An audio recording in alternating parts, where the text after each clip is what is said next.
Aloha is really far out of enemy territory right now. He is looking for those solo backs. At the same time, we also have Joseph and Ezidox, and this is, I think, the first time we've seen this at the 1 minute mark. Finally, you know, they're kind of going out of their comfort zones, but it's really not going to amount to too much because there's just no contest to either side. Yeah, both teams doing exactly the same thing, and not really going to mean much, as you say. So we're just going to see these guys bounce off each other, farm up. We might see 2 kills by level 4, but I think that the big first skirmish is going to be level 6 or 7.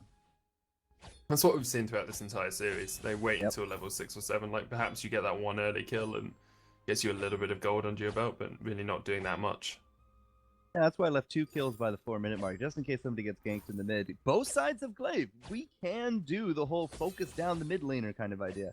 And with Old School here, with Joseph and Ezdor, they're looking for someone and they find Vayne. Yeah, they do find Vaynes, but he'll be able to jump away. That reindeer, just too quick, too slippery. I think it's actually Prance. What, Prancer, Dancer, Blitzen, Vixen, Fortress. Dasher. That's how that goes, right? Yeah, Dasher and Fortress. He's the 13th reindeer. With the shiny red nose, he took over Rudolph's spot. I think he ate Rudolph, probably. Well, I mean, a deer versus a wolf. I think I would take a wolf in that regard. The law of the day claw. of the week. The law of the claw. See, you're so good at this, Donna. Thanks. Joseph's gonna get his own jungle under his belt. I don't really think we're gonna do any kind of invades. Aloha and Vaynes are just gonna do more of the same, popping as many traps as we can. There are a few down, out and about, but really, I mean, there's not gonna be much to talk about here this early game. Well, we can talk about itemization because that's the big thing that's going to differentiate the mirror these two on both teams. sides? Well, yeah, but you look at, like, Joseph has gone double light armor. It's quite interesting. And you see, he always was double some kind of armor. That's true. Yeah. But there's a light shield coming out from Vaynes. Where's your crystal power? There's no crystal power. Why do you need a light shield? I'm drawing a blank. It's been a while. That's a good question. Does it build into Fountain? Probably an early reflex into early Early Crucible. reflex makes sense, yeah. Reflex into Crucible is the only thing that comes to mind, and I'm hoping to God it builds out of a light shield because I'm drawing a blank. No, Either way. Reflex definitely builds out light shield. Well, there you go. That is the answer. All bow down to the gods of Azidox.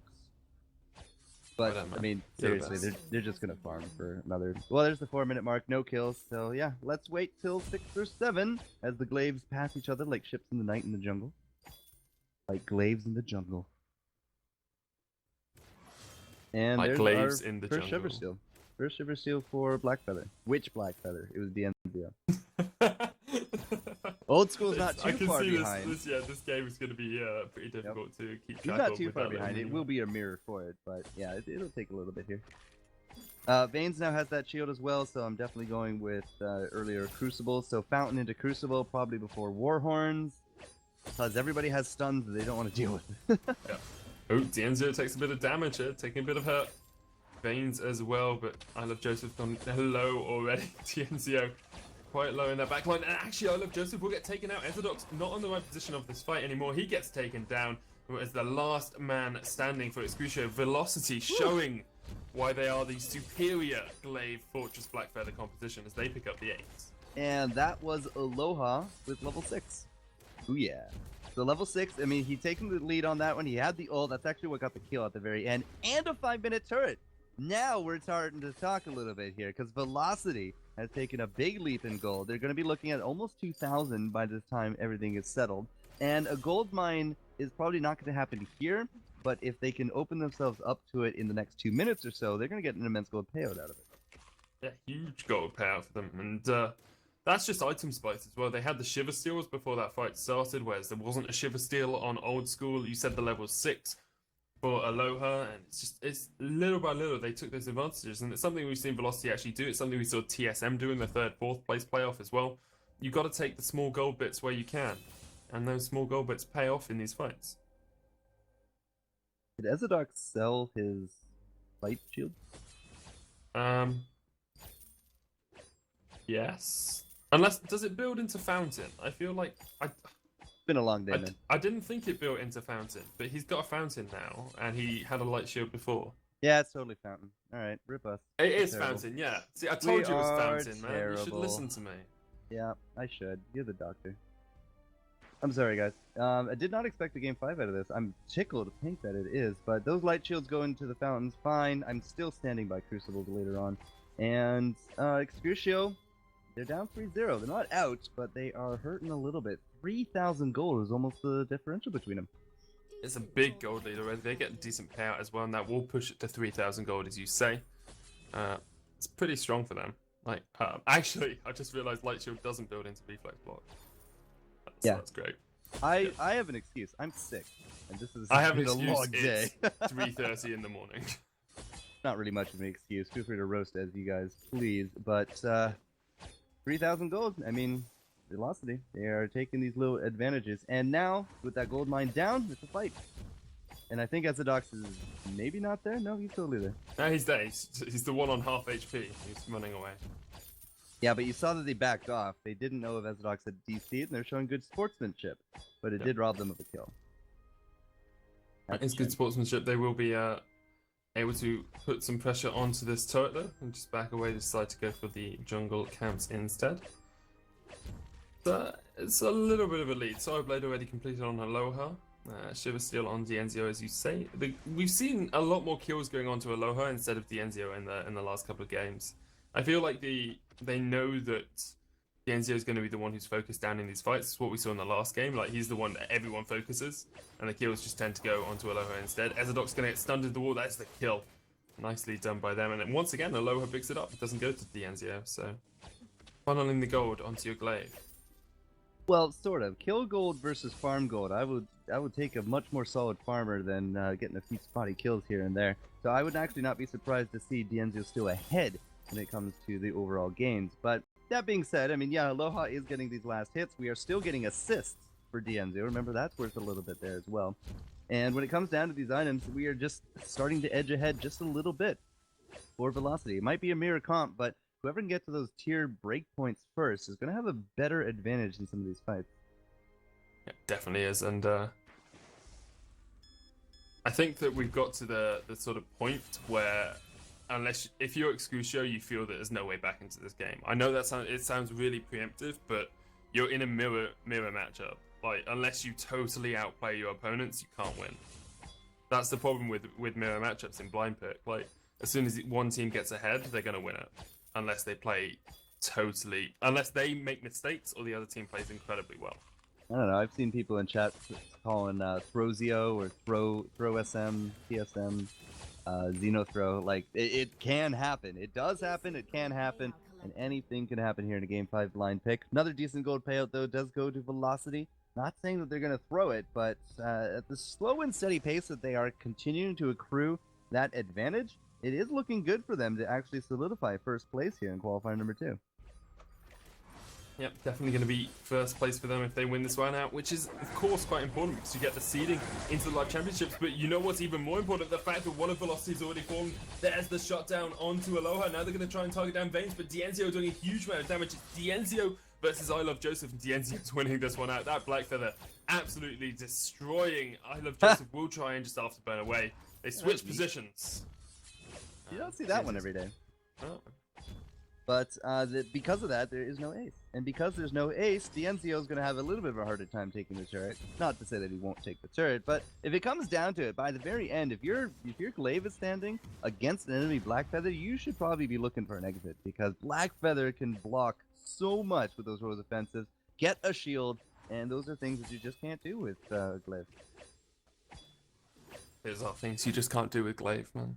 There are many things you can do with glaive. You know, you can go out for a nice meal, go to the cinema, watch, Captain America Civil War. Hunt down your favorite bounty.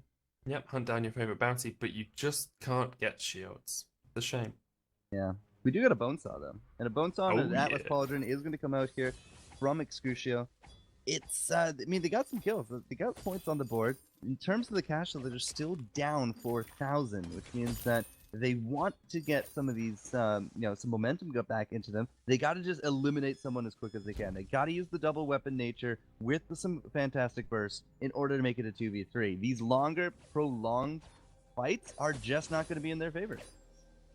Like, Excrucio know it's going to be a game-defining fight pretty soon. They've got that weapon infusion already picked up onto I Love Joseph, so he knows he he knows this is a big point in the game for them, and now they are just having to be a little bit defensive as their turret starts to fall. It does look like Ezredox is going to try and get in a good stun there. Vaynes is the target for them at the moment, but look at the damage coming out from Dienzio onto the Ezredox. He's going to go very, very low. Rose offensive is popped. Dienzio actually goes down as he goes a bit over aggressive, and Old School will escape for the moment as well. With Afterburn comes out, Aloha will fall to the turret shot, and it's 2 kills for 1 in favor of Excrucio. That's a good trade for them at the moment. Yeah, but they went too deep. There was a turret there. It was basically a 4v3. Dienzio missed the on point at the very end. That's the only reason he didn't pick up that kill, and he dropped. So making that a 2-1 instead of the 2-2, they just got a little bit too greedy. Yeah, they have an advantage, but now that advantage is diminished because they lost out that fight. Comeback gold is kicking into it, and the later that this goes on, if that happens again, there's going to be a gold mine swinging over to Excrucio or even a Kraken. So they got to clean up that kind of play a little bit, and they got to know when to go that deep, because that definitely wasn't the time to do it. Yeah, Dienzio just went too deep there. Like, if he had waited around a little bit, they could have won that fight a lot easier, but trying to chase onto Ezredox and going as deep as he did just really didn't pay off for them at all. They're still 3,000 gold in the lead, so they won't really mind too much at the moment, but as you say, if he does it again, that can really cost them a lot in this game. Now, Loha picks up himself that infusion. It's not quite time for the Kraken, but the 12-minute infusion, I mean, we see a lot of stuff here. The 12, an immense gold payout for the Velocity crew, and Excrucio don't have an angle for this engage. No, they don't. They have to be a little bit cautious around this Velocity lineup, especially since item spikes across the board. You've got the Bone Sword, as you say, Sorrow Blade being picked up. Double Bone Sword coming out from Velocity means that this double weapon power composition is just going to be so powerful for them. They've got the Warhorn as well, so still waiting on that Crucible out of Vaynes, but could, of course, pick it up pretty soon. And the problem now for Velocity is breaking into this base of Excrucio. It's quite a difficult one to do. They're probably going to wait another minute and a half and then just take the Kraken and try and push in. I think the worst butchering I've ever heard was Reflox Black. Reflox Black. That's a shout out to humans on that one. I remember. I really did. 7 kills 4 though. I mean, you're not really wrong. Whoever does bide their time, pick up a gold mine, and then a fight for a Kraken is gonna have a huge swing potential in this game. You see infusions coming out from left and right. It's basically just armor fights left and right as well. Only the Bone Saw though for Dienzio. There is no Bone Saw. Okay, well we have one on Aloha, but we don't have one on Excrucio yet. It's something we haven't seen Excrucio do that much, actually, is go the double Bone Sword. And here comes the attack of the pack. Old School's going to get taken quite low, but Dienzio, the target, he gets taken out already. Excrucio are going to turn this one on its head. Now they're going to try and get the fight down. The Afterburn comes out from Aloha, who will get onto that backline, and now he goes down as well. Vaynes, the last man standing here for Velocity. He'll get taken out. A good fight for Excrucio. But it's a little bit too early to say that they can actually take that Kraken. They might be able to get the gold mine. It's not even half. They're probably just going to push this turret instead, because that's a permanent objective. Gold mine's about to become irrelevant. If you can take the turret and then a Kraken later on, you've kind of helped pave the way. And besides, you know, the timer is just unfortunately not working for them. If they had gotten it at like the 14:59 mark, might have been a bit of a different story. But still, good fight from Excrucio. Their armor is starting to pay off. There's no damage comp somehow still working, and with a turret and a little bit of extra farm, that gold difference goes from 4k down to 2. Yeah, it's a big gold swing for Excrucio. They still a turret behind on the map, still a little bit behind item-wise as well. Double infusions being picked up for most of Velocity. Well, I say most, it's only actually been picked up on Dienzio thus far. Double infusions are on the side of Excrucio though. Everyone has a double, so Excrucio looking to fight around the Kraken. Well, Kraken's going to be the cornerstone of this game. Whoever can charm her with feminine ways will actually reap the reward, or very likely will. There are You need to charm her with feminine ways. Can you not charm her with masculine ways? I don't think so. I don't have that many feminine ways with which to charm. Well, that's why it's not up to us. We're the eagle-eye observers. We have no charm at all. I'm sure chat can agree. But Excrucio is, I can't imagine this is a serious attempt. They're baiting this. Yeah, they are, but they might be baited into it. The attack of the pack comes out. I Love Joseph has to try and jump away with the afterburn. Now they're going to try and turn this one around. Old School goes in. They get the kill, but Aloha, so much damage coming out from that glaive. Kraken is still pounding away on them as well, but they're going to chase down Ezredox. They should get the Kraken off this. And this might be the game-defining moment for Velocity. I mean, hey, the charm is underway. That definitely was a huge misstep, though, from Excrucio. They stayed way too long at the Kraken. They had to have known that they were spotted. Like, just kind of immediately going from the Velocity side down to Kraken, not expecting them to kind of be there. Like, I don't know. I almost thought that they were going to try to make it a 4v3 fight, but they never shook the aggro, and that became a 4v3 fight against them, and now they got to deal with only 2 turrets standing between them and a loss. Yeah, it's huge. I mean, it's so difficult for them to defend this now, especially with the infusions completed on the side of Velocity Esports. They're in a superb position. They've got double Atlas, they've got single Sword Blade, they've got double Bone Sword, and they're going to go in for the fight now. Old School trying to get onto Aloha, but he's still alive on the back line of this fight. Old School's going to get taken very, very low. He will go down. He's the first casualty of the fight, and now the second goes down. Man. Excrucio have no members left standing. That is it. The Kraken will help out as they take down these Vayne turrets. They'll take the Vayne Crystal itself as well. And it's going to be the game for Velocity Esports. They come back. It's the reverse sweep. The NA tradition as they come back and win 3-2.